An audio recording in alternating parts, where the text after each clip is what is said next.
Gentlemen.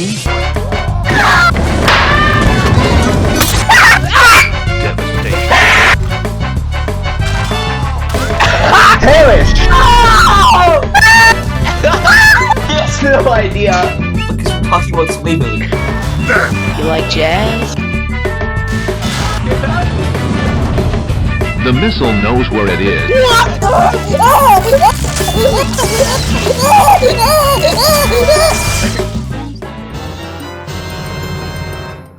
This is a series I am making where I review the stats and strategies of a weapon from Team Fortress 2, and then give my overall opinion on it. Today we will be covering the Stock Scattergun, which is a primary weapon for the Scout. Devastation. First of all, I'll be going through the stats for the weapon. The Scattergun is a gun, obviously, and it is a type of shotgun.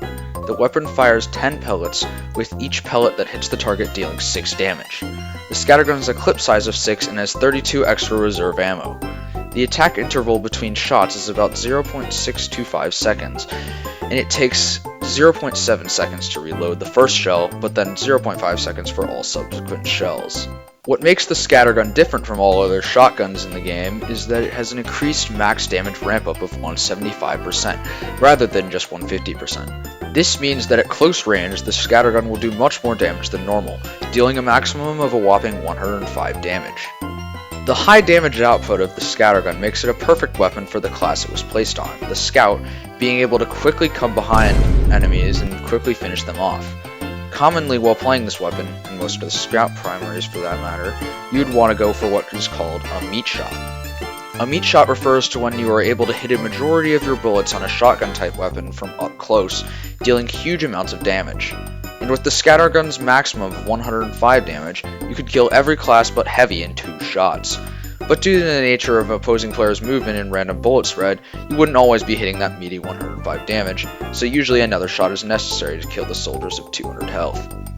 When you're able to flank behind the enemy team without notice, it's very easy to hit meat shots and quickly kill those unaware opponents, but when you are engaged with someone actually trying to kill you, you generally would want to stay at close to mid-range, to still at high damage, but far enough away to not get meat shot yourself.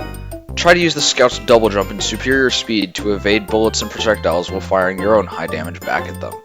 The higher clip size of this weapon compared to other Scout primaries, which all have a clip size reduction by the way, gives you room to miss and recalculate, along with giving you more overall damage during the fight if you can hit your shots.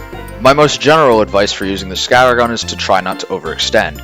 Sometimes I'll get greedy and get too close to an enemy, allowing them to one-shot me with their own ramp-up.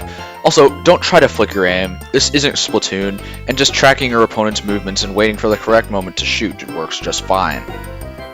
As a Scout, it is generally harder to work with your team, as Scout is a single pick class like Spy or Sniper, but you can very easily help with group fights by dealing the final blow to an enemy while they are unaware of your presence due to being preoccupied fighting the rest of your team. Scout med pockets are generally very underrated, as a good Scout using the Scattergun can quickly shred through the enemy lines.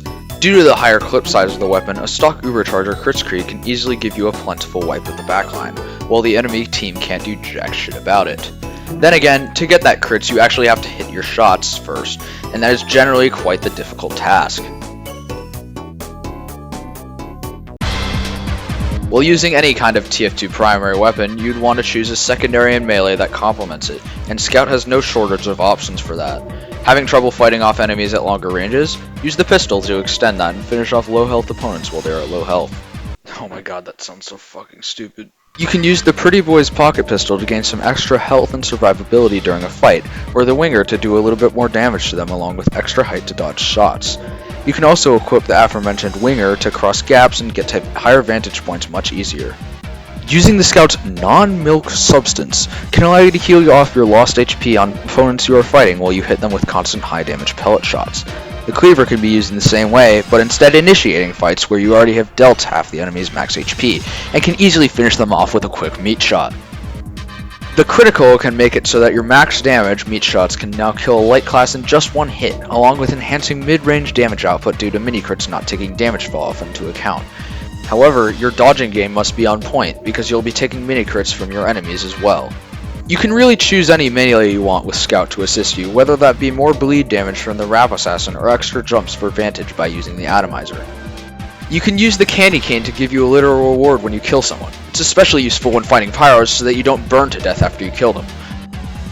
The Fan of War can also kind of help you get like the critical it does, but it generally doesn't pair very well with the Scattergun due to the fact that by the time you shoot the gun after marking an enemy for death, you could have shot twice and done more damage due to having that clip size of 6. The Boston Basher can definitely help for a finishing blow or when beginning a fight from the bleed damage, just make sure not to miss. My favorite loadout to use around this weapon is with the Winger and Candy Cane for that extra boost in movement and survivability. Although I do sometimes forget that I have the Candy Cane equipped when switching from an entirely different loadout and eat a rocket to the face that I wouldn't have died to otherwise. Now who's a moron? The Stock Scattergun is an overall great weapon. It offers a high damage and forgiveness for missed shots and opportunities for great moments of skill. That 105 damage meat shot is nothing to scoff at. The weapon is neither annoying to use or fight against, and is one of the stock weapons in TF2 that is actually worthwhile to use over other unlocks. It's consistent, it's fluid, and you have nothing to blame but yourself when you die while using it. Well, aside from random bullet spread, where it kicks you in the ass and gives you a 9 damage shot from point blank. But then there's random crits, you can get the Scattergun as well too, but whatever. The Stock Scattergun is an honest and viable weapon to use as a scout, and it earns a solid A tier on the tier list. Solidly great, but not overpowered. Well, that's all about the Scattergun. Did you know that this weapon replaced the nail gun as the primary that Scout would use in Team Fortress 2? Which TF2 weapon should I review next? Can't believe I'm saying this. Suggest in the comments, and feel free to like and subscribe for more videos like these.